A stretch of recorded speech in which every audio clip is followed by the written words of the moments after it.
Case 1. Alesha Marie Martin, May 2025, Washoe County.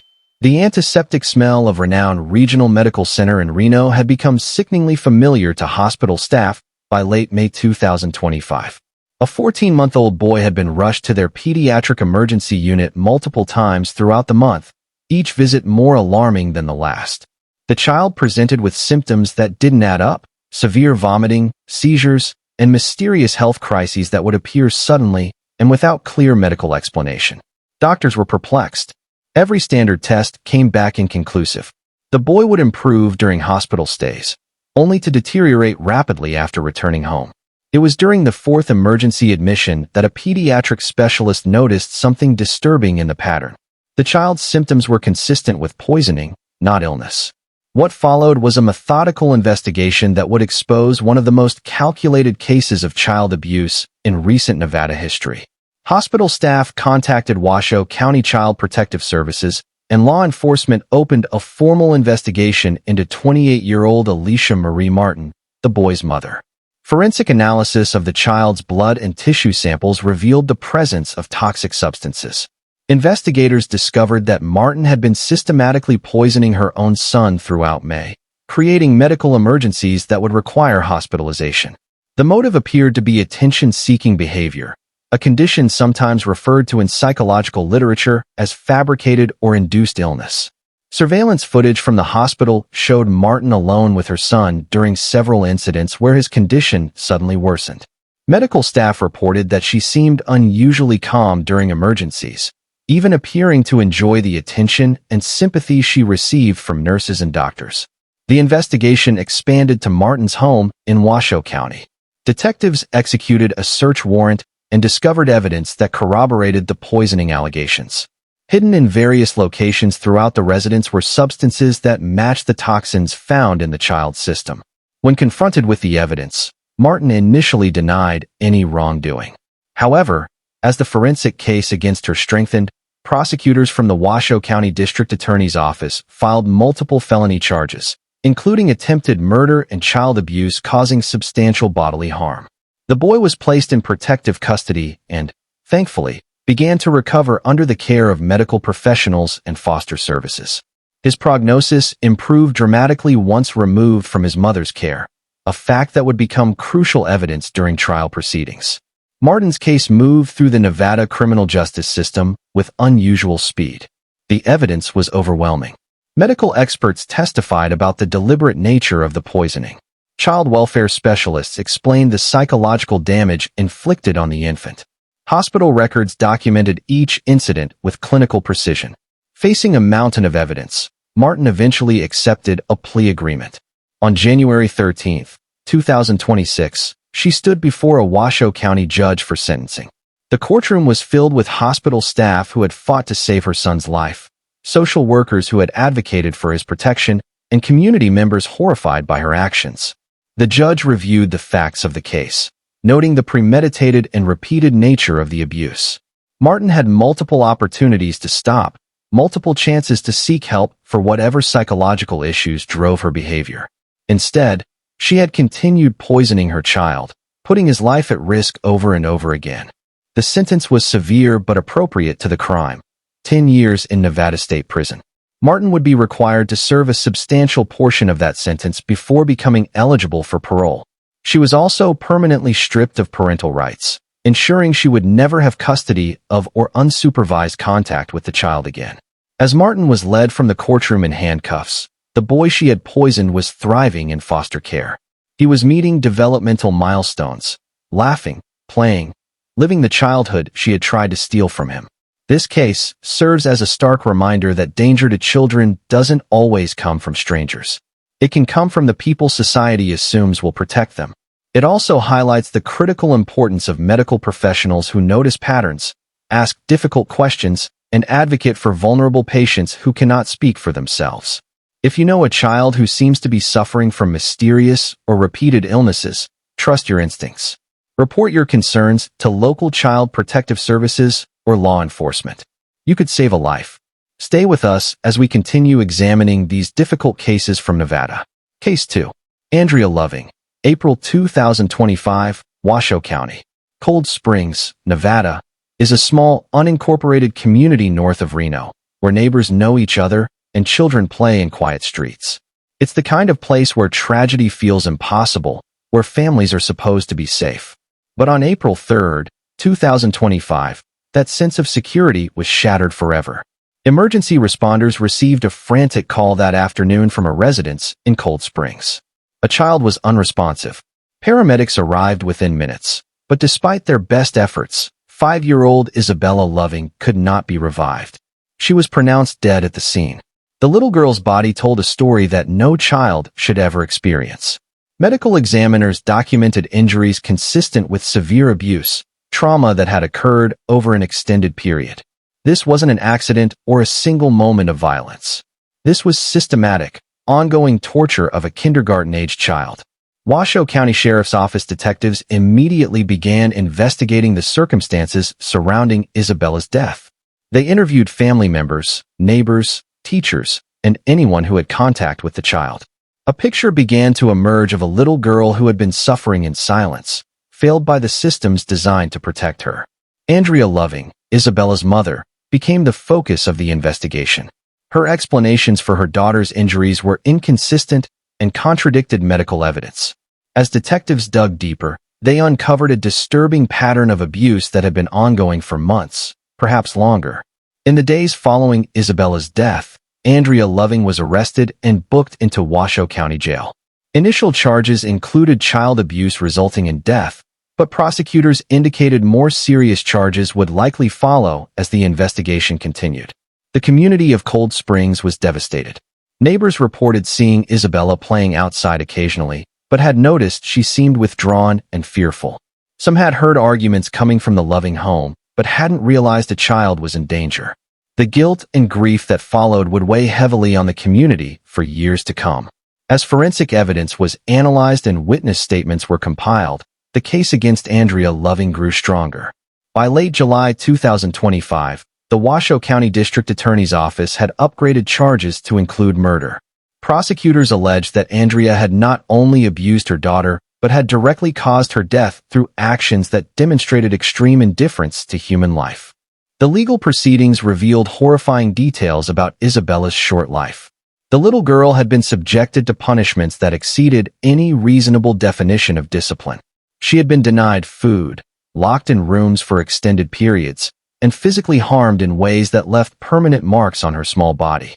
Child welfare records showed that there had been previous reports of concern about the Loving household, though apparently not enough to remove Isabella from her mother's care before it was too late.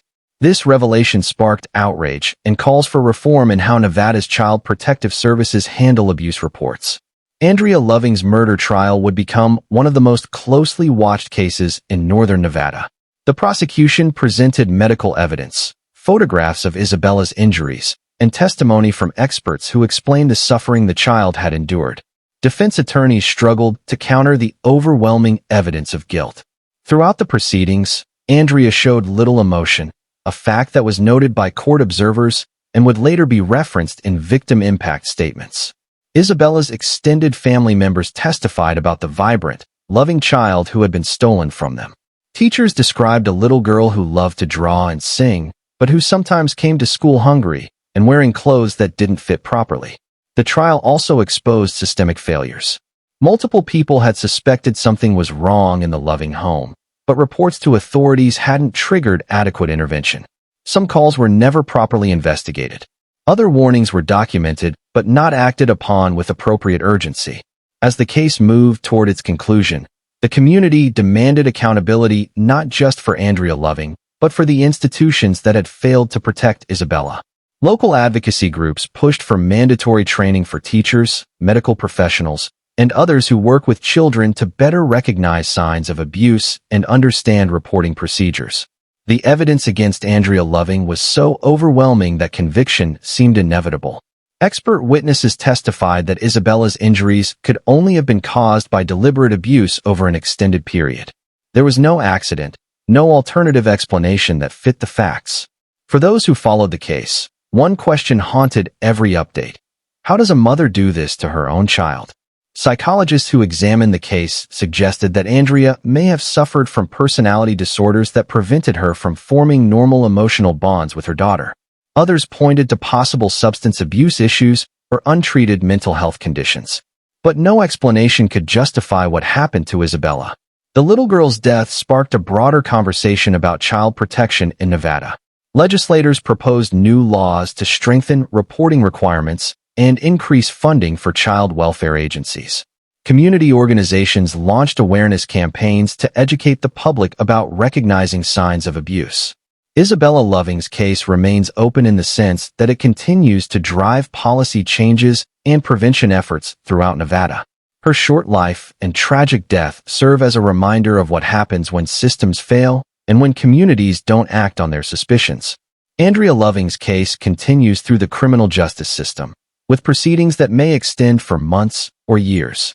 Regardless of the final outcome, nothing can undo the suffering Isabella endured or bring her back to the family members who loved her. Case 3. Taylor Sierra Dickinson, July 2025, Washoe County. The early morning hours of July 5, 2025, were unremarkably warm in Sun Valley, Nevada.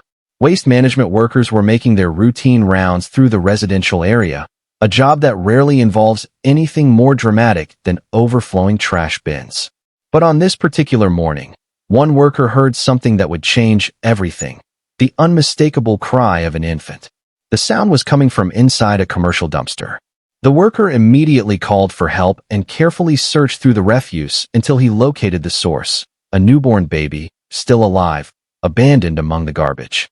The infant was wrapped in a minimal amount of material and appeared to have been born very recently. Emergency medical services arrived within minutes. Paramedics assessed the baby, who was suffering from exposure and dehydration but was miraculously alive. The newborn was rushed to renowned Regional Medical Center in Reno, where neonatal specialists began treatment. Despite the traumatic circumstances of his discovery, the baby was expected to survive. While doctors worked to stabilize the infant, Washoe County Sheriff's Office detectives launched an urgent investigation to identify the mother. This was clearly a criminal case, but it was also a race against time. The woman who had given birth and abandoned this child needed medical attention, and investigators needed to understand how and why this had happened. Detectives canvassed the area around the dumpster, interviewed residents, and reviewed any available surveillance footage from nearby businesses and homes. They also consulted with medical professionals about the likely condition of a woman who had recently given birth without medical assistance. DNA evidence collected from the baby would be crucial in identifying the mother, but that process would take time. Meanwhile, investigators followed traditional detective work, looking for women in the area who had been pregnant but were no longer showing signs of pregnancy. The break in the case came through a combination of community tips and investigative legwork. Several residents reported seeing a young woman who lived in the area and who appeared to have been pregnant recently. When detectives made contact with 22-year-old Taylor Sierra Dickinson, their suspicions were immediately aroused. Dickinson's apartment was nearby the location where the baby had been found. She showed physical signs consistent with having recently given birth. When questioned, her story about the pregnancy and what had happened to the baby changed multiple times, each version contradicting the last. Medical records showed that Dickinson had received limited prenatal care but had not delivered at any hospital or birthing center. She had apparently given birth alone in her apartment and then made the decision to abandon the newborn in a dumpster rather than surrender him safely through Nevada's safe haven law, which allows parents to legally and anonymously leave infants at designated locations without fear of prosecution. The investigation revealed that Dickinson had concealed her pregnancy from most people in her life. She had not prepared for the baby's arrival, had not told the father, and had not sought help from family or social services.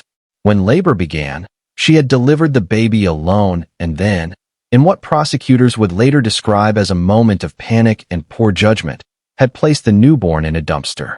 On July 13, 2025, Taylor Sierra Dickinson was formally arrested and charged with multiple felonies including child abuse and endangerment. She was booked into Washoe County Jail with bail set at a substantial amount due to the severity of the charges and potential flight risk. The case drew significant media attention, with many observers struggling to understand how a mother could abandon a newborn in such a dangerous manner.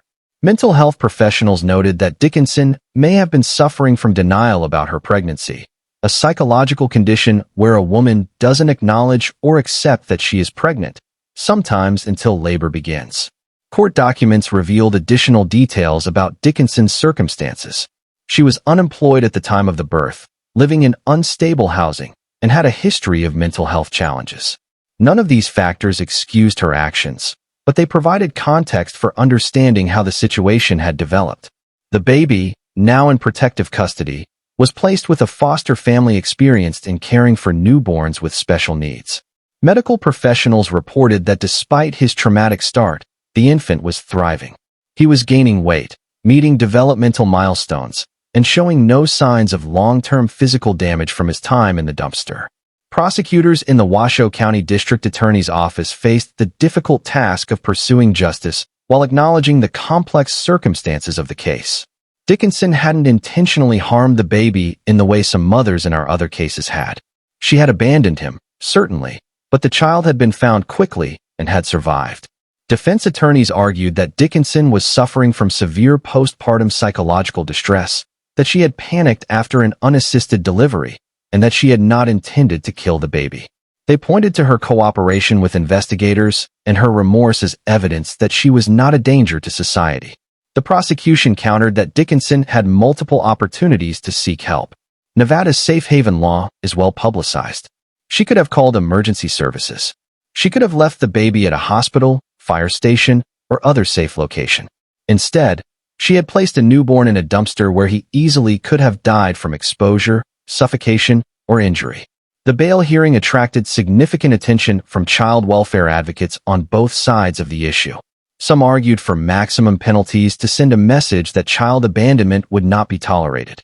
Others emphasized the need for compassion and mental health treatment, arguing that prosecuting mothers in crisis would discourage other women from seeking help during difficult pregnancies. As the case proceeded through the legal system, it sparked broader conversations about reproductive health access, mental health resources for pregnant women, and public awareness of safe surrender options. Community organizations launched campaigns to ensure that every pregnant woman in Nevada knew about safe haven laws and how to access support services. Taylor Sierra Dickinson's case also highlighted the importance of the waste management worker who heard the baby's cries and took immediate action. That individual's quick thinking and compassionate response saved a life. In many similar cases across the country, abandoned infants are not found in time, and the outcomes are far more tragic. The legal proceedings continued through the summer and fall of 2025. Dickinson underwent mental health evaluations to assess her state of mind at the time of the abandonment and her current psychological condition. These evaluations would play a significant role in sentencing recommendations and determining what kind of supervision or treatment she might require in the future. For the baby boy found in that Sun Valley dumpster, his future looks brighter than his beginning. The foster family caring for him has expressed interest in adoption, and child welfare services are working to ensure he grows up in a stable, loving home. He will one day learn about the circumstances of his birth, but he will also know that his life was valued, that people fought for him, and that he deserved better than what happened on that July morning. Case 4. Jovan Trevino, July 2021, Clark County. Henderson, Nevada, sits just outside Las Vegas, a family-oriented suburb where children ride bikes down safe streets and parents trust their neighborhoods. But on July 23, 2021, that sense of security was shattered when police responded to what would become one of the most heartbreaking calls in the city's history.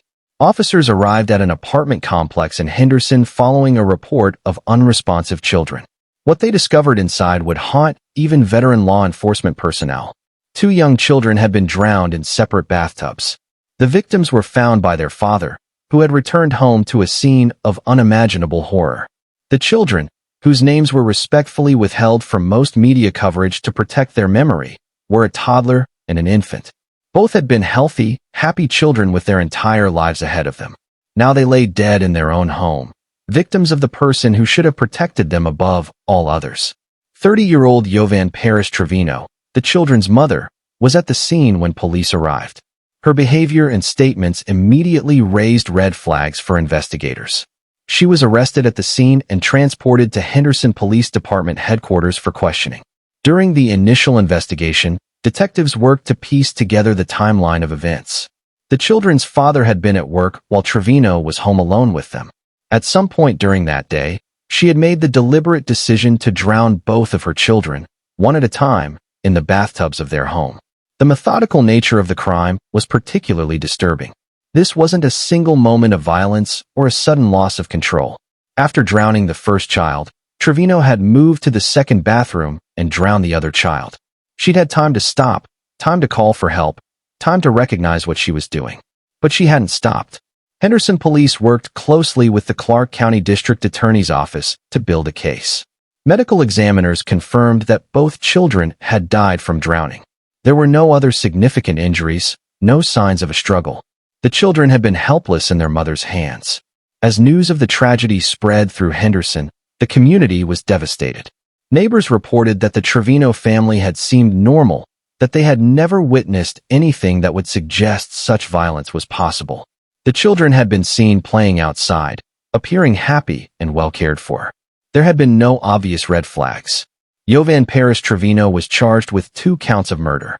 Given the circumstances, the victims' ages, the methodical nature of the crime, and the breach of trust inherent in a mother killing her own children, prosecutors indicated they would seek severe penalties. The case raised difficult questions about maternal mental health and what warning signs might have been missed. Some family members would later suggest that Trevino had been struggling emotionally, that she may have been experiencing postpartum depression or other mental health challenges. However, prosecutors maintained that mental health struggles do not excuse or justify the deliberate murder of children. The children's father was left to grapple with an impossible grief. In a single day, he had lost both of his children to the woman he had trusted to care for them. He would need to process not only the loss of his children, but also the betrayal of his partner and the mother of those children. The legal proceedings in the Trevino case would be lengthy and complex. Defense attorneys faced the challenging task of representing a woman accused of one of the most heinous crimes imaginable. They would eventually explore mental health defenses, arguing that Trevino was not in a rational state of mind when the drownings occurred. Prosecutors, however, presented evidence of premeditation and deliberation. The fact that Trevino had drowned 2 children in separate locations within the home suggested a level of intentionality that contradicted claims of temporary insanity or dissociative states. The case also prompted discussions about how society supports mothers dealing with mental health crises. Advocates pointed out that postpartum depression and related conditions are seriously underdiagnosed and undertreated. They argued that better mental health screening and support services might prevent some family tragedies. Others countered that while mental health support is crucial, it cannot serve as an excuse for child murder. They emphasized that many women struggle with postpartum issues without harming their children, and that society must hold individuals accountable for their actions even when mental health factors are present. For the Henderson community, the healing process would take years. A memorial was established for the 2 children, where neighbors left flowers, stuffed animals, and messages of grief and love. Local churches held services to help the community process the tragedy. The children's father eventually spoke publicly about his loss, emphasizing the importance of checking on new mothers and ensuring they have support systems in place. He also advocated for mental health awareness while making clear that he did not excuse his children's mother for her actions. As the case moved through the Clark County court system, each hearing brought renewed pain for everyone affected. Family members on both sides struggled with the reality of what had happened. Some maintained support for Trevino, believing she was mentally ill and deserved compassion. Others focused entirely on the 2 innocent lives that had been taken and demanded justice. The Trevino case became one of several high-profile child death cases in Nevada during this period, contributing to a broader conversation about child protection, mental health resources, and family support systems. Lawmakers considered legislation to improve postpartum mental health screening and to provide better resources for struggling families. For law enforcement and emergency responders who worked the scene that day in July 2021, the trauma of what they witnessed would require ongoing counseling and support. First responders are trained to handle difficult situations, but crimes involving children, especially murders by parents, take a particular toll on those who must investigate and document them.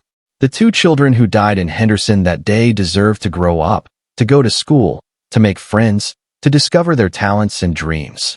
Instead, their lives were cut short by the person who gave them life. Their memory serves as a tragic reminder of the vulnerability of children and the responsibility society has to protect the most innocent among us. Case 5. Christiann Ault, August 2025, Clark County. The internet age has created new forms of community and connection, allowing mothers across the country to find support, share advice, and build friendships. Facebook groups for moms have become particularly popular, offering women a space to discuss the challenges and joys of parenting. But in August 2025, one such group became the center of a disturbing criminal case in Las Vegas. Christiann Ault was well known in certain online parenting circles. She was an administrator of a popular Facebook group that described itself as a supportive community for mothers navigating the challenges of raising children. The group had thousands of members, and Ault was seen as a leader, someone who offered advice and moderated discussions. But behind the persona of a super mom helping others, prosecutors would allege that Ault was engaged in deeply criminal behavior involving a minor. The investigation that led to her indictment in August 2025 began when concerns were raised about inappropriate relationships and conduct within her household. Clark County law enforcement received reports that led them to open an investigation into Ault's interactions with a minor under her care. The details of the allegations were disturbing: child abuse and lewd conduct with a minor. These are among the most serious charges in Nevada's criminal code, carrying potential sentences of many years in state prison. As detectives dug deeper, they uncovered evidence that supported the allegations. The investigation revealed a pattern of behavior that had apparently been ongoing, suggesting that this was not a single incident or misunderstanding, but rather systematic abuse of a vulnerable child. The arrest and indictment of Christiann Ault sent shockwaves through the online communities where she had been active. Members of the Facebook group she administered expressed disbelief and horror. Many had trusted her advice, had considered her a friend, and had looked to her as a role model. The revelation that she was facing such serious charges was deeply unsettling. The case also raised broader questions about how well we really know people in online spaces. Ault had cultivated an image of a caring, dedicated mother and community leader. But prosecutors alleged that this public persona hid a much darker reality. It served as a reminder that social media profiles rarely show the complete truth about someone's life. The indictment document, filed in Clark County District Court, outlined multiple charges and provided a timeline of the alleged offenses. While many details were appropriately withheld from public disclosure to protect the victim's identity and privacy, the core allegations were clear. Ault had abused her position of trust and authority to harm a child. For the minor at the center of this case, the road to recovery would be long and difficult. Child victims of abuse, particularly when the abuser is someone they should have been able to trust, often struggle with feelings of guilt, shame, and confusion. The criminal justice process itself can be re-traumatizing, requiring the child to recount their experiences multiple times to investigators, prosecutors, and potentially at trial. Nevada has established specialized programs to support child victims through the legal process. Trained advocates work with children to help them understand what will happen in court, to prepare them for testimony, and to ensure they have access to appropriate mental health services. These programs recognize that getting justice is important, but so is protecting the child's emotional and psychological well-being throughout the process. The Las Vegas community, particularly those involved in parenting groups and child advocacy organizations, responded to Ault's indictment with calls for increased vigilance and awareness. Parents were reminded to carefully vet anyone who has access to their children, whether in person or online. Red flags in adult behavior, excessive interest in children, attempts to isolate children from other adults, boundary violations, should always be taken seriously. The case also highlighted the importance of teaching children about appropriate and inappropriate adult behavior. Child safety experts emphasize that children need age-appropriate education about their bodies, about consent, and about the difference between secrets that are okay and secrets that should be told to trusted adults. As the Ault case moved through the court system, defense attorneys would face the challenging task of representing someone accused of crimes against a child. Regardless of the evidence or allegations, everyone is entitled to legal representation and a fair trial.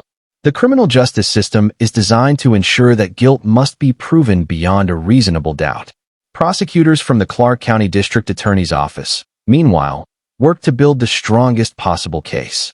They would need to present evidence that proved the charges, protect the child victim from unnecessary trauma during the process, and ultimately seek justice for the harm that had been done.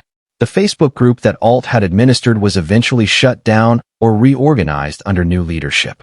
Many members left, feeling betrayed and concerned about what they may have unknowingly been part of. Others stayed, trying to rebuild the community into something positive and safe. For online parenting communities generally, the case served as a wake-up call. Group administrators and moderators implemented stricter rules about appropriate content and interactions. Some groups required background checks for anyone in leadership positions. Others brought in professional consultants to develop better safety protocols. The Christiann Ault case remains in active prosecution as of the most recent updates.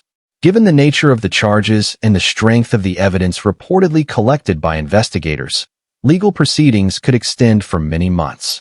A trial, if it occurs, would likely involve testimony from the victim, forensic evidence, and expert witnesses about child abuse and its effects. Regardless of the final legal outcome, the case has already had lasting impacts. A child has been harmed and will need ongoing support to heal. A community has been shaken and is working to rebuild trust. And parents throughout Nevada have been reminded of the critical importance of protecting children from predators, even when those predators hide behind smiling social media profiles and claims of wanting to help. If you have concerns about a child's safety, whether based on something you've observed directly or information you've learned online, report it to local law enforcement or child protective services immediately. Trust your instincts. It's better to make a report that turns out to be unfounded than to remain silent about genuine abuse. We move now to our sixth case. Case 6. Samantha Rose Paulino, March 2023, Carson City. Carson City, Nevada's state capital, experienced one of its most tragic incidents on March 28, 2023. Emergency responders received a frantic call about a house fire with children potentially trapped inside. Firefighters rushed to the scene, battling flames and searching desperately for any signs of life. Inside the burning home, they found 2 children. A 3-year-old girl was discovered and rushed from the building, but despite immediate medical intervention, she could not be saved. Her brother, also found in the house, survived but suffered serious injuries that would require extensive treatment and recovery time. As firefighters worked to extinguish the blaze and investigators began examining the scene, a disturbing picture began to emerge. This was not simply a tragic accident. The circumstances surrounding the fire and the children's presence in the home alone raised serious questions that would eventually lead to criminal charges. Samantha Rose Paulino, the children's mother, was not at home when the fire started. Investigators would eventually determine that she had left her children alone in the residence, a 3-year-old and her brother, without adequate supervision or care. The children had been unable to escape when the fire began, leading to the tragic death of the little girl and serious injuries to her sibling. Fire investigators worked meticulously to determine the cause and origin of the blaze. Their findings would become crucial evidence in the criminal case that followed. The investigation revealed details about the condition of the home, the presence or absence of working smoke detectors, and the timeline of events leading up to the fire. As the investigation progressed from a fire scene examination to a criminal probe, Carson City law enforcement worked closely with the district attorney's office to determine appropriate charges. The death of a child, particularly one who might have been saved if proper adult supervision had been present, warranted the most serious consideration. Evidence gathered by investigators painted a troubling picture of the children's living situation. There were indications that this was not the first time the children had been left alone. Neighbors, when interviewed, provided statements suggesting that inadequate supervision had been an ongoing concern, though apparently not one that had been officially reported to Child Protective Services before the fire. The criminal charges filed against Samantha Rose Paulino were severe: murder and child abuse. Prosecutors alleged that by leaving her young children alone in circumstances where they could not protect themselves, and where a fire ultimately broke out, Paulino had demonstrated a reckless indifference to human life that constituted criminal homicide. The legal theory behind charging Paulino with murder, rather than lesser offenses like neglect or involuntary manslaughter, centered on the concept of extreme indifference. Nevada law recognizes that certain forms of reckless behavior are so dangerous that they demonstrate the same moral culpability as intentional harm. Leaving very young children alone in a house where they cannot escape danger, prosecutors argued, rose to that level. For the 3-year-old girl who died in the fire, her short life ended in terror and pain that should never have happened. She was at an age where she depended entirely on adults for safety and protection. Instead, she was left alone, unable to save herself when disaster struck. Her brother, who survived with injuries, would face not only physical recovery, but also psychological trauma. He had lost his sister, survived a terrifying fire, and would eventually come to understand that his mother's choices had led to the tragedy. Child psychologists emphasize that survivors of such incidents often struggle with guilt, even though they bear no responsibility for what happened. The Carson City community rallied around the surviving child and other family members affected by the tragedy. Fundraisers were organized to help with medical expenses and to support the boy's ongoing care. Memorial services for his sister drew hundreds of attendees, all mourning a life cut far too short. The case also sparked conversations about child supervision laws and expectations. Nevada, like most states, has laws requiring adequate supervision of young children, but the specifics of what constitutes adequate supervision can be vague. At what age can a child be left alone? For how long? Under what circumstances? These questions became topics of discussion in parenting groups, schools, and community organizations. Child safety advocates used the tragedy to launch educational campaigns about fire safety and prevention. They emphasized the importance of working smoke detectors, fire escape plans, and never leaving young children without appropriate adult supervision. Statistics show that children under 5 are at particularly high risk in house fires because they lack the knowledge and ability to escape on their own.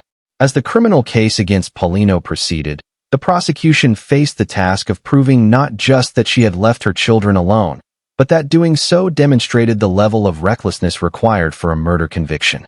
This would require testimony from fire investigators, child development experts, and others who could speak to the foreseeability of the danger she created. Defense attorneys would likely argue that Paulino did not intend for harm to come to her children, that leaving them alone was poor judgment rather than criminal recklessness, and that the tragic outcome, while foreseeable in hindsight, was not certain enough to constitute murder. The legal battle would hinge on these questions of intent, foreseeability, and culpability. For the broader community, the case served as a sobering reminder of how quickly tragedy can strike. Many parents have left children alone for brief periods, perhaps running to a neighbor's house or to a nearby store. Most of these instances end without incident, but the Paulino case demonstrates what can happen when circumstances align tragically. The surviving child was placed with family members who could provide appropriate care and supervision. He would need ongoing medical treatment for his physical injuries and psychological counseling to process the trauma of what he had experienced. Child welfare professionals emphasize that with proper support, children can be remarkably resilient, even after experiencing terrible events. As this case continues through the Carson City court system, it stands as a testament to the critical importance of protecting children and ensuring they are never placed in situations where they cannot protect themselves. A 3-year-old girl lost her life, a boy lost his sister, and a community lost its innocence about the safety of children in their own homes. Case 7. Doreene Gifford, 2025, Clark County. Some crimes are so disturbing that even experienced prosecutors and law enforcement officials struggle to comprehend them. The case of Doreene Gifford, which came to public attention through court proceedings in 2025, falls into this category. This Las Vegas mother was convicted of incest and child sexual assault involving her own son, crimes that represent among the most severe violations of parental duty and basic human decency. The investigation that led to Gifford's conviction began when concerns were raised about the welfare of a child in her care. Las Vegas Metropolitan Police Department's Crimes Against Children Unit received information that prompted them to open a formal investigation into the family situation. Detectives who work in Crimes Against Children units receive specialized training to handle the most sensitive and difficult cases. They must be skilled interviewers who can speak with child victims in ways that are both legally sound and psychologically appropriate. They must be able to document evidence thoroughly, while also ensuring that the investigative process itself doesn't further traumatize the child. In the Gifford case, investigators gathered evidence through multiple sources. Forensic interviews with the victim provided crucial testimony about what had occurred. Medical examinations documented physical evidence consistent with abuse. And investigators collected additional evidence from the home and through interviews with other family members and individuals who had contact with the family. The charges filed against Doreene Gifford were among the most serious in Nevada's criminal code: incest and child sexual assault. These charges carry potential sentences of decades in prison and mandatory registration as a sex offender. They reflect society's recognition that adults who sexually abuse children, particularly their own children, have committed acts that demand the most severe legal consequences. The trial of Doreene Gifford drew significant attention, though court proceedings in cases involving child victims are often partially closed to protect the child's identity and privacy. Nevada law recognizes that child victims should not be subjected to public spectacle and that their ability to recover and rebuild their lives depends partly on maintaining appropriate confidentiality about their identities.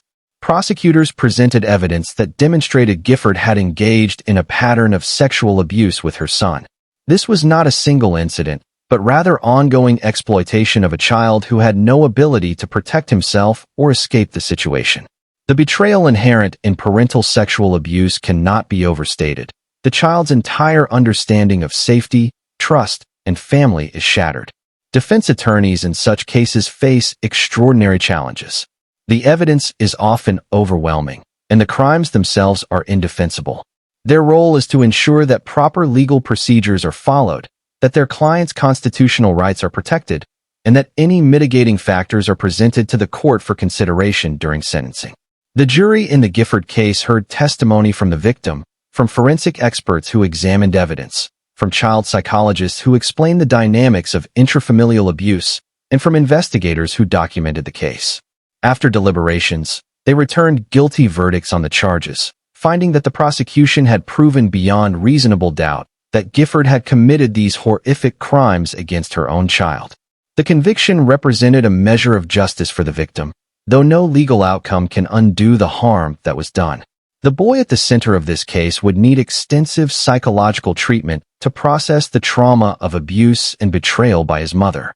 Research shows that victims of parental sexual abuse often struggle with trust issues, relationship difficulties, and mental health challenges throughout their lives. The case also prompted broader discussions about how child sexual abuse is detected and prevented. Most abuse occurs within families or by individuals known to the child, not by strangers. This makes detection more difficult because children often feel conflicted about reporting abuse by a parent or family member. They may fear they won't be believed, that they'll be blamed, or that reporting will destroy their family. Child protection professionals emphasize the importance of creating environments where children feel safe reporting abuse. This means teaching children that their bodies belong to them, that adults should not ask them to keep secrets about touching, and that if something makes them uncomfortable, they should tell a trusted adult even if the person involved is a family member. The Gifford case also highlighted the role of mandatory reporters, professionals like teachers, doctors, and therapists who are legally required to report suspected child abuse. Nevada law imposes criminal penalties on mandatory reporters who fail to make reports when they have reasonable suspicion of abuse. This legal framework recognizes that protecting children requires vigilance from everyone who works with them. Following Gifford's conviction, sentencing proceedings would determine how many years she would spend in prison. Given the severity of the offenses and the particularly vulnerable nature of the victim, prosecutors would likely argue for sentences at or near the maximum allowed by law. The judge would consider the evidence presented at trial, victim impact statements, and any factors offered by the defense in mitigation. Regardless of the specific sentence imposed, Gifford would also face mandatory sex offender registration for life upon her eventual release from prison. This means her information would be publicly available in sex offender databases. She would face restrictions on where she could live and work, and she would be required to regularly report to law enforcement for the rest of her life. For the victim in this case, his path forward would involve both challenge and hope. With appropriate therapeutic intervention, victims of child sexual abuse can heal and go on to live fulfilling lives. They never forget what happened to them, but with support, they can process the trauma, develop healthy coping mechanisms, and build positive relationships. The Las Vegas community, already dealing with multiple high-profile child abuse cases during this period, responded to the Gifford conviction with renewed commitment to child protection. Schools implemented enhanced training for staff on recognizing signs of abuse. Community organizations increased funding for child advocacy centers that provide coordinated services for abuse victims. And lawmakers considered legislation to strengthen protections for child victims in the legal system. The case serves as a disturbing reminder that danger to children often comes from the people who should be their greatest protectors. It also demonstrates the importance of believing children when they disclose abuse, of investigating all credible reports thoroughly, and of holding offenders accountable regardless of their relationship to the victim. Case 8.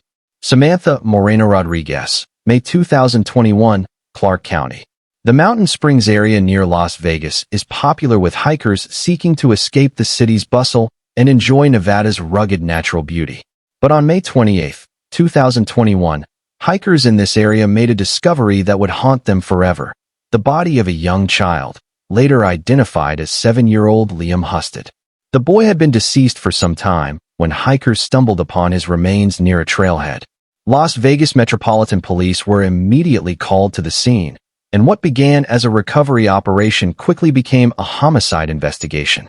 The condition and location of the body indicated foul play, and investigators immediately began working to identify the child and determine what had happened to him. Dental records and other forensic evidence eventually identified the victim as Liam Husted, a 7-year-old boy from San Jose, California. This identification was crucial but also raised immediate questions. How did a child from California end up deceased in Nevada? Where were his parents? What had happened to this little boy? Investigators learned that Liam had been traveling with his mother, 35-year-old Samantha Moreno-Rodriguez. The two had left San Jose, and Liam had not been seen alive since late May 2021.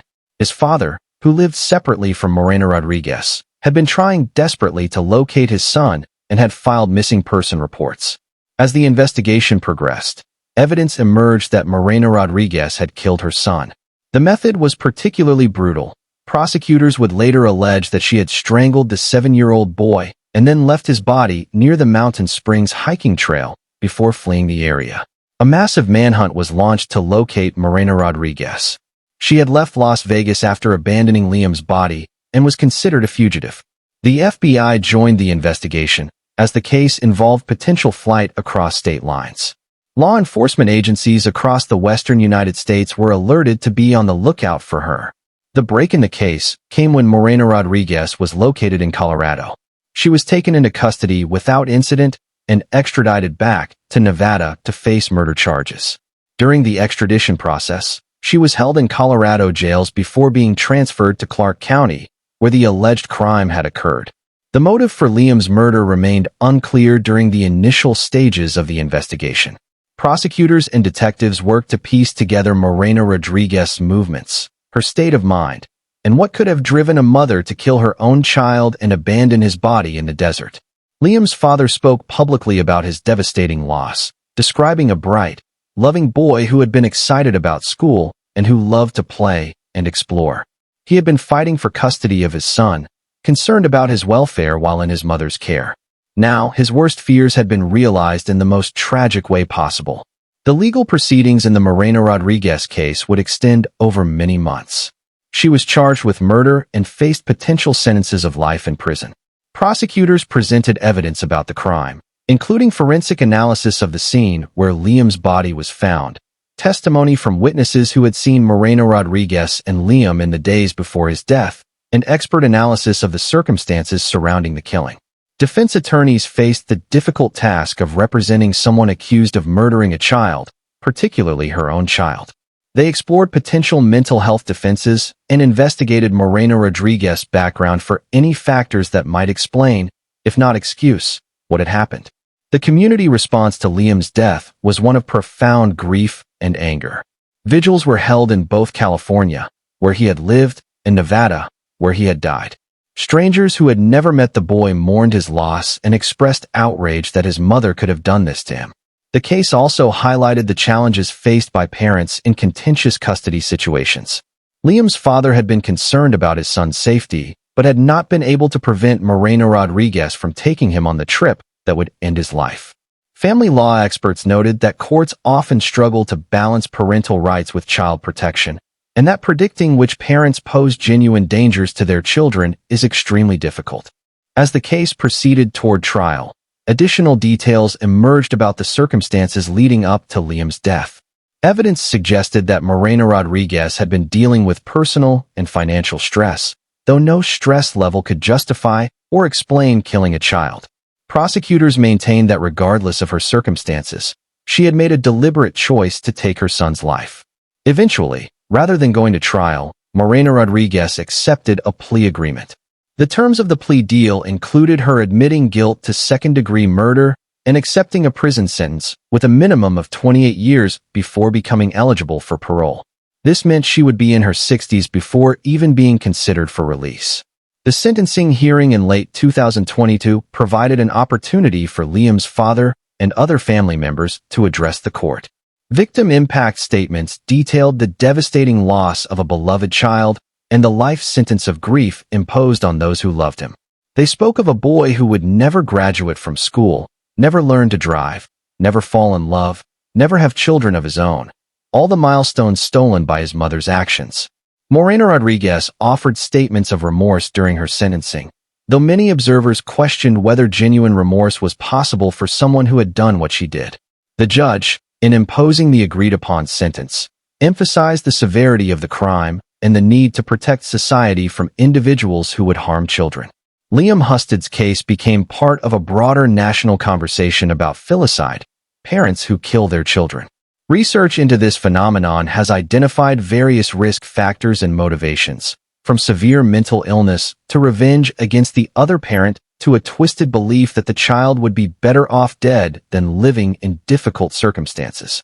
None of these factors excuse such crimes, but understanding them may help with prevention and early intervention. For the hikers who discovered Liam's body that May morning, the experience was traumatic. Finding a deceased child is something no one is prepared for, and many such individuals struggle with lasting psychological effects. Victim services programs recognize that witnesses and discoverers of crimes also need support and counseling. The Mountain Springs area where Liam was found has become, informally, a memorial site. Hikers who know the story sometimes leave flowers or small toys near the location where he was discovered, honoring a child they never knew but whose death touched their hearts. Liam's case serves as a tragic reminder that children are vulnerable, that custody disputes can escalate tragically, and that the legal system's efforts to protect children are not always successful. It also underscores the importance of taking concerns about child safety seriously and of providing support to struggling parents before crisis situations develop. Case 9. Amanda Sharp-Jefferson, November 2020, Clark County. In early November 2020, Las Vegas Metropolitan Police responded to a home in Las Vegas following a report of unresponsive children. What officers found would become one of the most heartbreaking cases in the city's recent history. 2 infant girls, 1-year-old and 2 months old, were discovered deceased in their home. Both children had suffered fatal injuries.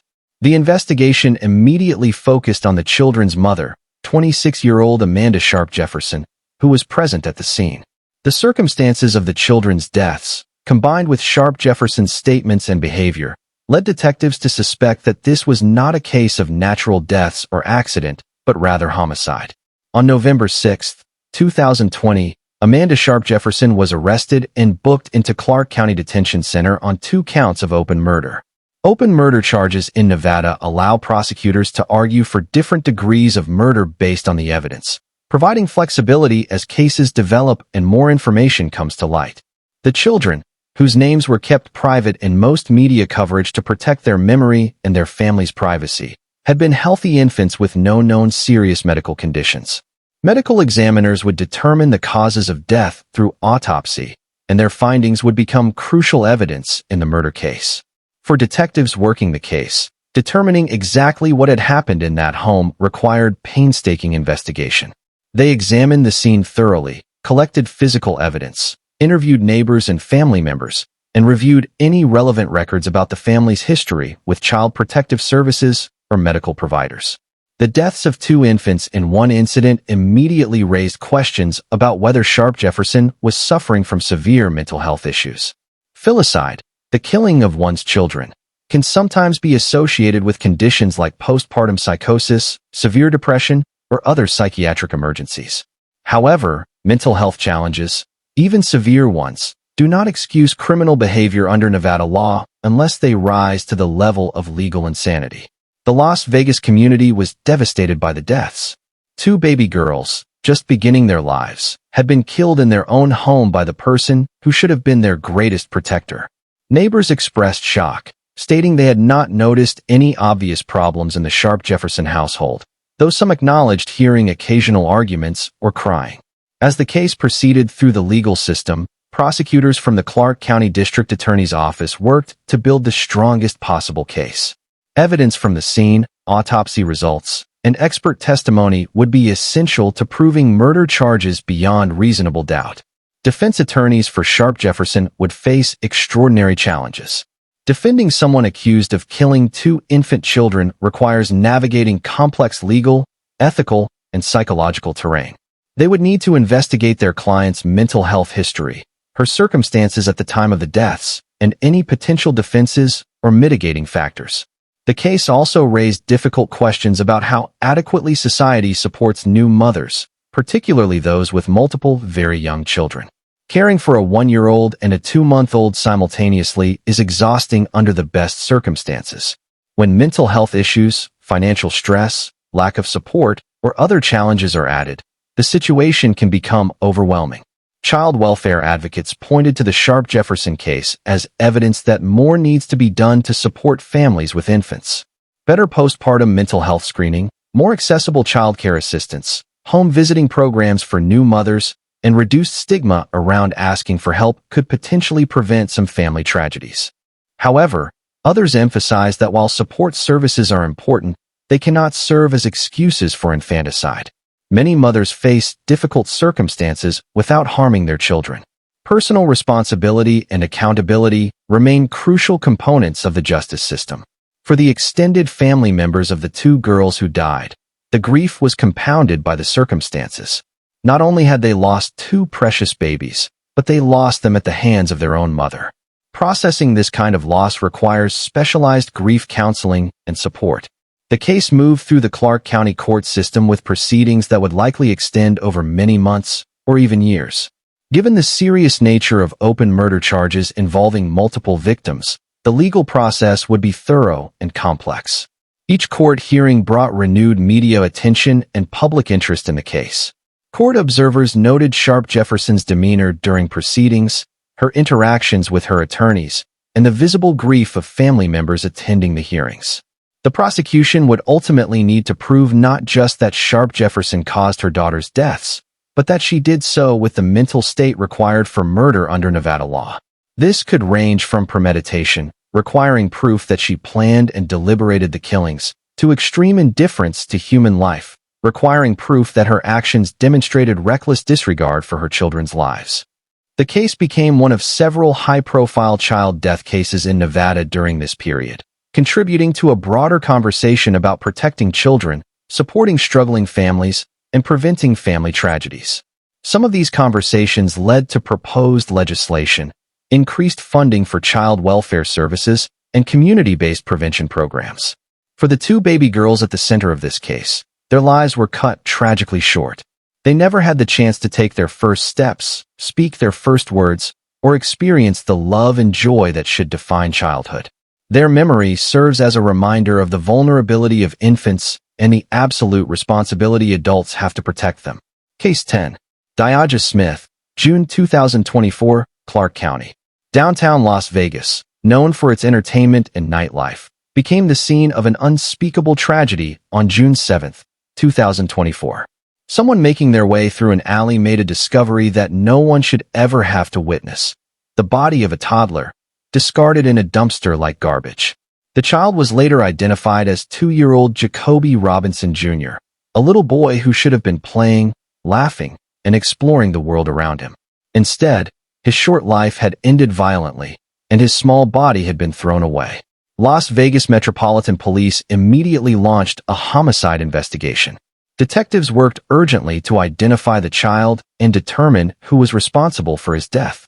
The fact that a toddler's body had been found in a dumpster suggested not only that he had been killed, but that someone had made deliberate efforts to conceal the crime. Through investigation and forensic analysis, detectives identified the child and learned that his mother was 23-year-old Diaja Smith. When located and questioned, Smith's statements raised immediate red flags for investigators. The story she told about her son's whereabouts did not match the evidence. As the investigation deepened, evidence emerged that Smith had been involved in her son's death. The exact circumstances would be detailed in charging documents and court proceedings, but it became clear that this was a case of maternal homicide. Jacoby had not died of natural causes or accident. He had been killed, and his mother was allegedly responsible. Diaja Smith was arrested and charged with open murder and child abuse resulting in death. These are among the most serious charges in Nevada's criminal code, carrying potential sentences of life imprisonment. The charges reflected not only that prosecutors believed Smith had killed her son, but that the circumstances involved abuse and demonstrated extreme indifference to the child's life. For Jacoby's extended family, the discovery of his death in such horrific circumstances was devastating. Family members spoke of a sweet, energetic little boy who loved to play and who brought joy to everyone who knew him. They expressed shock and grief that his own mother could have done this to him. The investigation revealed details about Jacoby's life before his death. Child welfare records, if any existed, would be examined to determine whether there had been previous concerns about his safety. Neighbors, relatives, and anyone who had contact with the family would be interviewed to build a complete picture of the circumstances leading to the tragedy. The fact that Jacoby's body was found in a dumpster added an additional layer of horror to an already unspeakable crime. Not only had his life been taken, but his body had been treated with complete disregard, hidden among trash as if he had no value. This desecration compounds the original crime and often factors into sentencing considerations. Prosecutors from the Clark County District Attorney's Office began building their case against Diaja Smith. They would need to present evidence proving not just that Jacoby died while in her care, but that she had caused his death through actions that demonstrated criminal culpability. Medical examiner reports detailing the cause and manner of death would be central to this effort. Defense attorneys for Smith would investigate her background, mental health history, and circumstances at the time of Jacoby's death. They would look for any potential defenses or mitigating factors that might affect the charges or potential sentence. However, given the nature of the allegations and evidence, mounting an effective defense would be extraordinarily challenging. The downtown Las Vegas community, where Jacoby's body was discovered, responded with grief and anger. Makeshift memorials appeared near the location where he was found, with community members leaving flowers, stuffed animals, and messages for a little boy they never knew. The memorial became a place for people to process their shock and sadness about what had happened. The case also prompted discussions about how society protects vulnerable children, particularly toddlers who cannot speak for themselves or seek help when they're in danger. Toddlers are entirely dependent on their caregivers for safety, food, shelter, and love. When that caregiver becomes the threat, the child has no defense. Child protection professionals emphasize that everyone in a community shares responsibility for keeping children safe. Neighbors, extended family members, teachers, medical providers, and others who interact with families should be alert to signs of abuse or neglect. Reporting concerns to Child Protective Services can literally save lives. As the Smith case moved through the legal system, Each development was closely watched by those following Nevada's disturbing pattern of maternal violence cases. The question on many minds was how such tragedies continue to occur despite child welfare systems, mandatory reporter laws, and public awareness campaigns about child abuse. Experts point out that child protection is challenging because abuse typically occurs in private, within homes and families. Victims are often too young or too frightened to report what's happening to them. Abusers can be skilled at hiding their behavior from outsiders. And child protective services, despite best efforts, are often understaffed and overwhelmed with cases. For Jacoby Robinson Jr., these systemic challenges meant that whatever protection he should have received never materialized. At just 2 years old, his life was cut short by violence, and his body was discarded as if he didn't matter. But he did matter. He was a real child with his own personality, his own smile, his own way of experiencing the world. The legal proceedings against Diaja Smith will likely continue for an extended period as the case works its way through the Clark County court system. If convicted of the charges against her, she faces spending the rest of her life in prison. No sentence can bring Jacoby back or undo the suffering he experienced, but justice demands accountability for his death. For the community, Jacoby's case serves as yet another reminder of the critical importance of protecting children and supporting families before crises escalate to tragedy. It also underscores the need for adequate funding of child welfare services, mental health support for struggling parents, and public willingness to get involved when children appear to be at risk. The cases we've examined today represent some of the darkest chapters in Nevada's recent history. 10 mothers. 10 situations where the bond between parent and child was not just broken, but violently shattered. Dozens of children affected, some who died, others who survived with permanent physical and psychological scars. As difficult as these stories are to hear, they serve important purposes. They remind us that child protection requires constant vigilance from everyone in society. They demonstrate the consequences when systems fail or when warning signs are ignored. And they honor the memory of children who suffered and died by ensuring their stories are told and remembered. For the survivors of these cases, the children who lived through abuse, the siblings who lost brothers and sisters, the extended family members processing impossible grief, recovery is a long journey.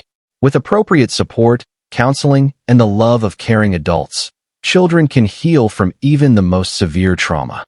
But they should never have to endure it in the first place. Prevention must be our priority. This means adequately funding child welfare services, improving mental health support for struggling parents, training professionals to recognize signs of abuse, and fostering communities where people feel empowered to report concerns about children's safety.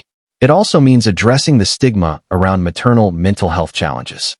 Women suffering from postpartum depression, postpartum psychosis, or other mental health conditions need to feel safe seeking help without fear of judgment. Early intervention can prevent tragedies. For those of you watching who work in child protection, law enforcement, medical care, education, or any field that touches children's lives, thank you. Your work is difficult, often heartbreaking, and doesn't receive the recognition it deserves. You are literally saving lives. And for anyone watching who is struggling with thoughts of harming yourself or your children, please hear this. Those thoughts are symptoms of an illness, not your true self. Help is available. Treatment works. You can recover and be the parent your children need. Reach out to a crisis hotline. Go to an emergency room. Or tell someone you trust. Your life matters, and your children need you. If you found this documentary informative and important, please like this video, leave a comment sharing your thoughts, and subscribe to Cold Case Hour for more in-depth true crime coverage.